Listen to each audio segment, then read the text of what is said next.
yaada gaariidha kan nu kaasaa jirtu. Egaa kun maal agarsiisa jechuudha, ergamoonni Waaqayyoo imala fayyinsaa nuti itti adeemaa jirru kun itti fayyinsi processiidha, adeemsadha. By the way, al tokkoon kan xumuramu miti, nus irraa hirmaanna kan Gooftaa Yesuus Kiristoos nu raawwate irraa jechuudha. Imala keenya kanarratti hagam shoora akka isaan qabanidha kan mirkaneeffachaa jirru. Egaa Gooftaan jedha tokkoffaa Tasalonqee boqonnaa 4 lakkoofsa 15-17 irratti ofiisaa ajajaan sagalee hangafa ergamootaan finnoo Waaqayyootinis samiirraa ni bu'aa jedha. Haga kana gaafa murtiitillee Waaqa fuulduratti surra qabeeyyii ta'anii warra dhaabbatan, warra Waaqayyo fuuldura dhaabbatan, isa fuulduratti murtiidhaaf warra nu dhiyeessan akka ta'an hubachuu ni danda'ama. Ibroota boqonnaa 1 lakkoofsa 14 irratti immoo maal jedha? Hundi fayyinsa akka dhaaluuf gargaaruudhaaf ergamoonni Waaqayyo akka ergaman dubbata. Kanan beektanii jedheetu akkasmiti jedha qulqulluun Phaawulos yoo dubbatu, ergamoonni hundi fayyinsa akka dhaaluuf gargaaruudhaaf kan ergaman miti jedheetu kan inni gaafatu qulqulluun Phaawulos jechuudha. Kuni maal agarsiisa? Waa'ee fayyinaa, waa'ee jireenya bara baraa, waa'ee mootummaa Waaqayyoo dhaaluu ni haasofna yoo ta'e gargaarsi ergamootaa kan avoid gochuu dandeenyu miti. Nun barbaachisu jennee kan ofirraa ifachuu dandeenyu miti. Faarfannoo 33 yookaan 34 lakkoofsa 7 irrattis maal jedha? Ergamoonni Waaqayyoo naannoo yookaan bakka namoota isaan sodaatanii ni buufatu jedha. Ni gargaarisii jedha. Ni gargaar ni fayyisii jedha. Ni oolchisii jedha. Kan baay'ee si ajaa'ibsu jechuudha. Kanaaf ofuma keenyaa fi faayidaadhuma keenyaaf kan ergamoota Waaqayyoo dhageenyu. Ergamoota Waaqayyoo dhageenyu kan isaanitti dhaamsa laate Waaqayyo dhagaa waan jirruuf jechuudha.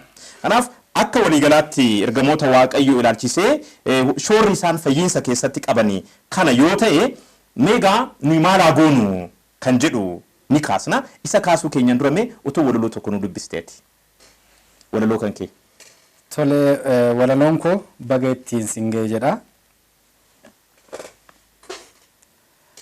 Akkam nagaa jirtu amantoota maraa, ilmaan ilma durbee mooticha araaraa, nagaan siniin jedha daangaa ga'ee, nagaan oolchee bulchee baga ittiin singa'e, baga ittiin nu ga'e. Yaadannoon qulqulluu bara hamma baraatti Waaqayyoota barsiise ilma isaa maratti. Nutis ajaja isaa qabannee dhaabbanna, Waaqni qulqullootaa ati jennee dhaadanna. Yommuu maqaa waamnu saba Israa'elii kan biraa hin hafne oolmaan Mikaa'elii, yommuu roobaa da'oo yoo aduu gaaddisaa ta'ee isaan geggeesse haguugee harkisaa. Afoomiyaaf ga'ee dhiphina ishee irratti jabina dabaleef amantii ishee irratti. Dhalaa du'aatii afuraan jijjiira, kan akka Mikaa'el eenyufaatu jira. Nutis maqaa isaa waamnaan diinni dheesse, oliinuuf erginaan ilmi durbi deesse. Egaa obbolaa koo warri wal dhageenye, bara itti aanu galataa fi geenye.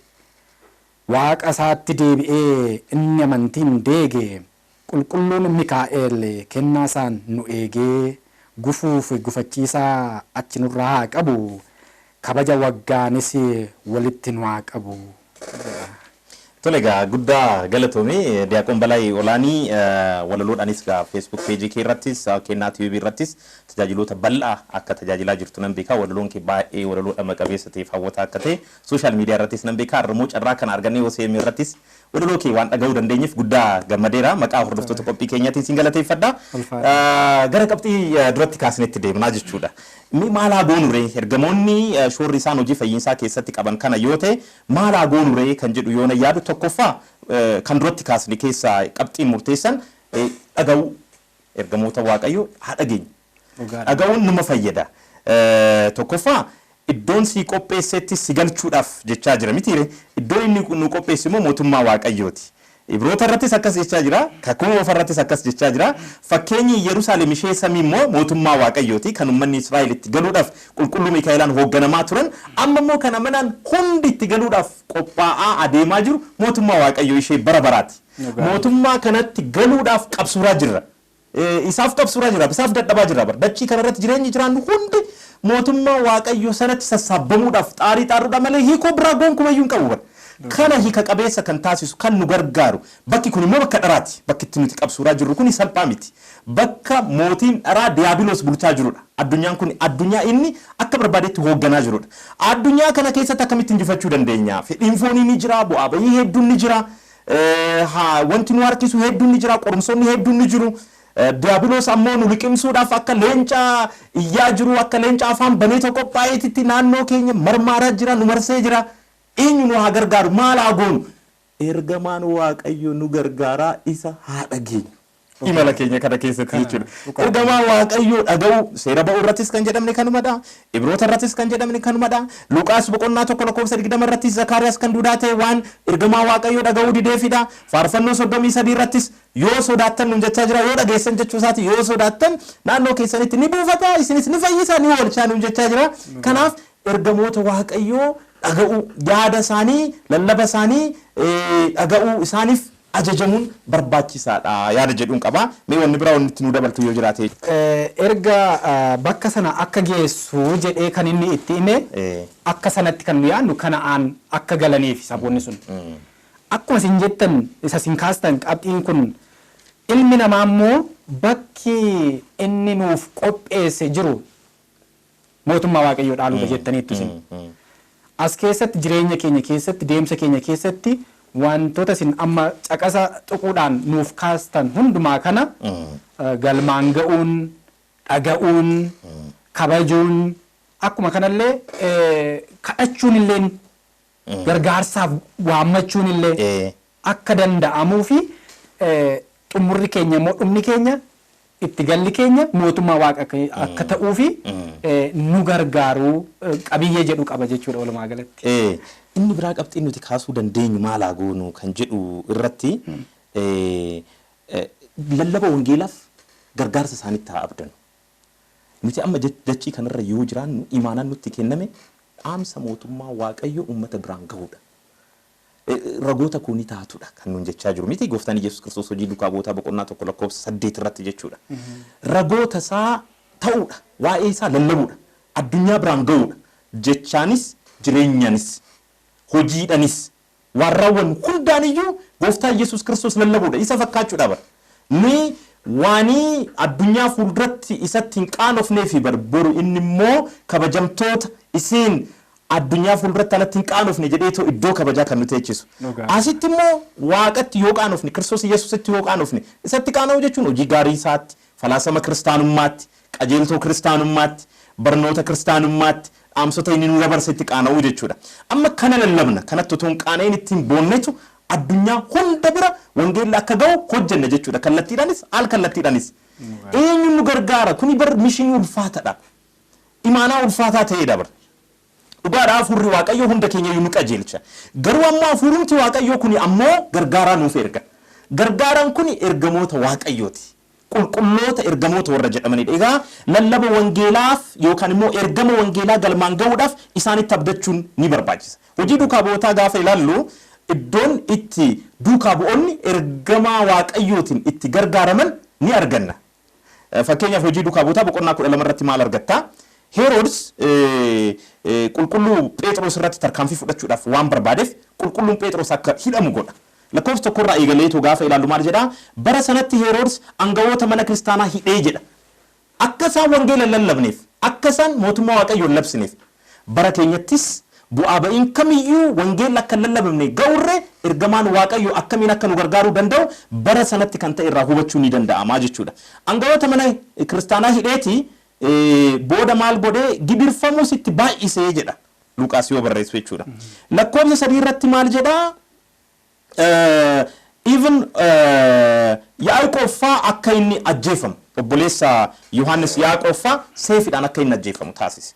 Qulqulluun Phexros ammoo mana hidhaatti akka inni hidhamu taasise. Mana hidhaatti yoo hidhamu loltoota Roomaa 16 kudha ja'an akka inni eegamudha kan inni taasise. Amma kana keessatti humna ergamoota waaqayyootti ilaalta. Sansalaan yookaan cancalli ittiin hidhamee ni jira. Loltoonni Roomaa 16 ni jiru.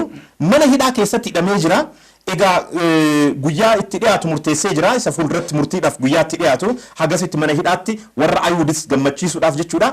Achitti isa darbatee jedha. Yommuu kana kan baay'ee sitti tolu manni kiristaanas waa'ee Phexrosiif kadhachaa turte jedha. Laal wangeelli hundaaf akka dhaqqabu hojjechuu maaliidhaan ibsama kadhachuudhaanis ni ibsama. Ergamoonni waaqayyoo ergamoota waan jedhu amma duukaa buute jechuu kooti. Duukaa bu'oonni waaqayyoo lallabdoonni tajaajiltoonni wangeela hunda biraan akka ga'an gufuun isaan gaafa qunnamu gufuun isaanii kunillee akka jalaa ka'u kadhachuuf akkamiin akka barbaachisu agarsiisa. Amma gaa bu'aan kadhannaa kanaa maalidha? Bu'aan ammoo imaanaa waaqayyoo kana galmaan ga'uun qaba jedheetu inaaffaa fuurawaatiin qulqulluun Phexros qabsuurri ni taasise maal fidee yemmuu jedhu kan jedhu yemmuu laallu lakkoofsa irratti akkana jedha ergamaan waaqas isa maddii dhaabbatee jedha mana hidhaa keessatti mana hidhaa naabanaan jenne akkuma Kiristoos Yesuus karra naabanaa otoo hin jedhin karra cufaa keessatti dukaaboota gidduutti argametti aangoo fi humna waaqayyoon isaanii kennirraa kan ka'e ergamoonni waaqayyoos maal gochuu danda'an ammaasitti mana cufaa mana hidhaa keessatti qulqulluu Phexros maddii dhaabbateetu argame laal bakka rakkannetti nu maddii dhaabbatu warra duraa dheeffaniifiti laal wangeela ni lallabna yoo jenne ergama duukaa bu'ummaa galmaan geenye yoo jenne gargaarsa isaanii gaafachuun akkamiin akka fayyadu nutti agarsiisa isa maddii dhaabbateeti mana keessattis ifatu ta'ee jedha ammas laal bakka ergamoonni waaqayyo jiranitti akkamiin ifni akka jiru akkuma duratti ifa ka'umsaa sana itti agarsiise sana ammas ifa mana sana keessatti ibseetu Phexrosis cinaacha isaa tuqee dafii ka'ii jedheeni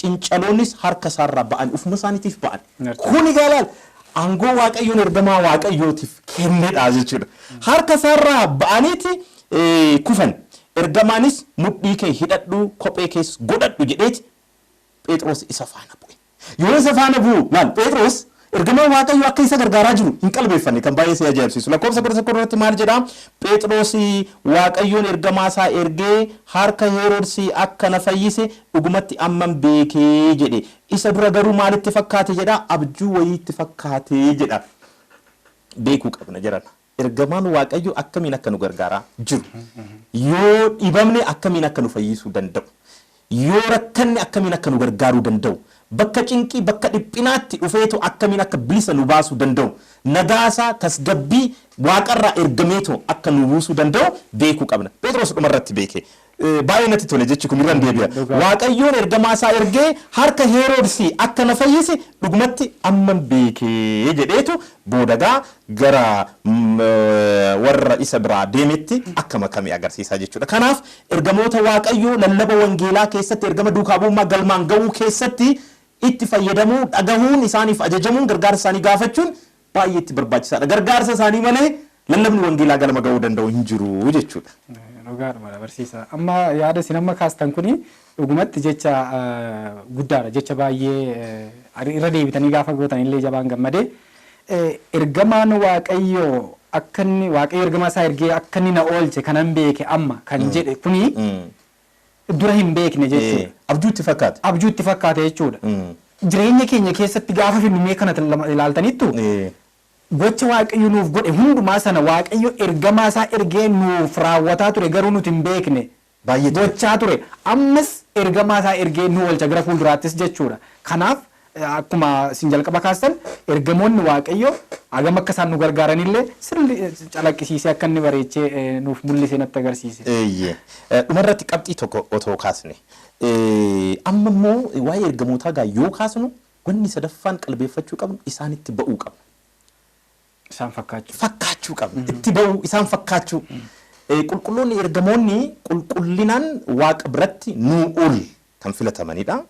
Akka keenyaa fedhii foonitiin kan deddeebi'anii miti akka keenyaa kan fuudhanii miti akka keenyaa fedhii addunyaa kanaa galmaan ga'uudhaaf warra kaatanii miti kanaaf nuuni isaan fakkaachuudhaaf gara isaanitti guddachuudhaaf booda bar jireenyi keenya iyyuu jireenya isaaniitti taabar jireenya ergamootaa taabar mootummaa waaqayyoo keessatti hojiin keenya waaqa galateeffachaa jiraachuudha bar nyaanniif dhugaatiin ergamoota waaqayyoo waaqa galateeffachuudha bar isaanitti ba'uu kan jennu keessaa inni tokko waaqa galateeffachuudha jireenya keenya keessa hundattuu jechuudha.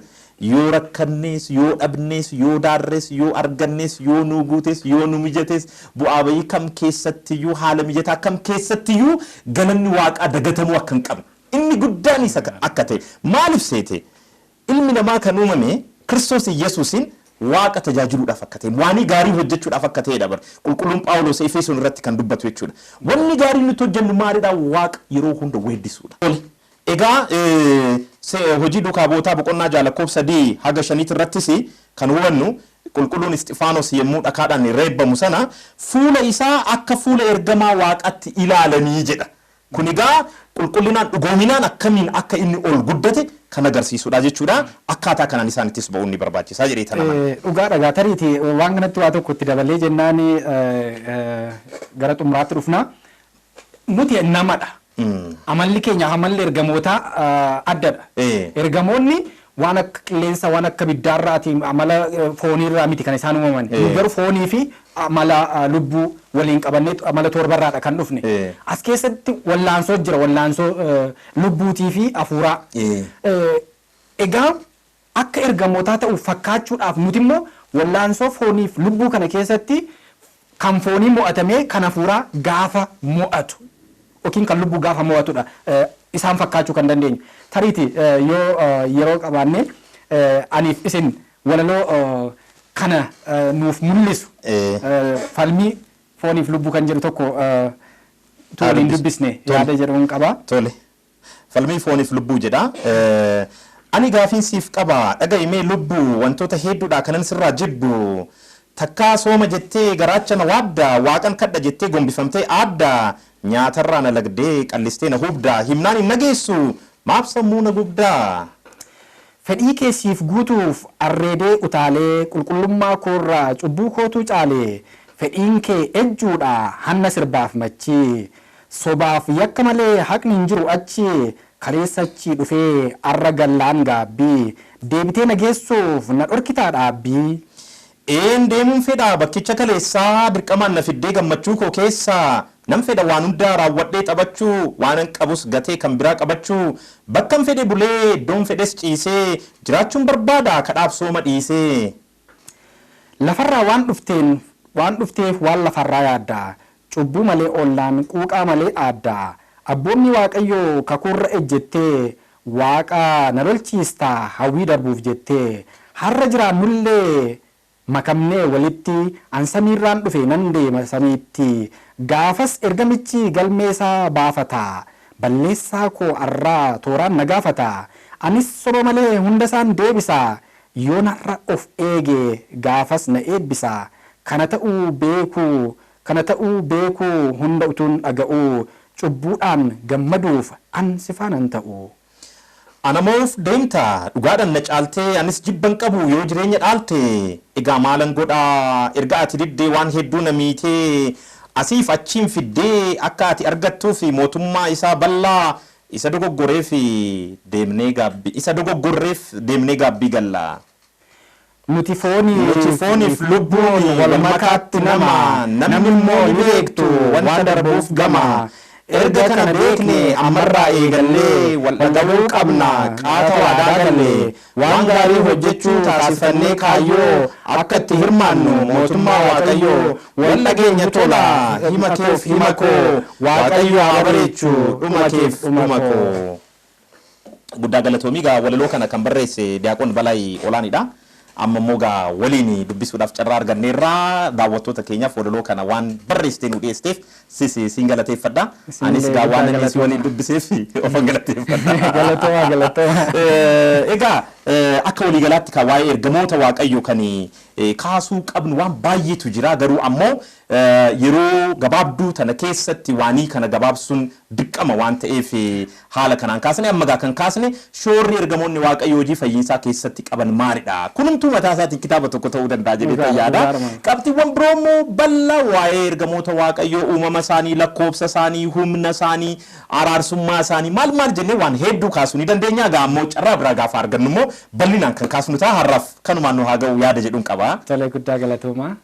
kabajamtoota hordoftoota qophii keenya waa'ee ergamoota waaqayyoo ayyaana qulqulluu Mikaa'elaa ka'umsa godhachuudhaan qophiin isiniif qopheessine kana fakkaata. Haga ammaatti qophii keenya waan hordoftaniif hedduu isin galateeffannaa. Horaa bulaa beebana.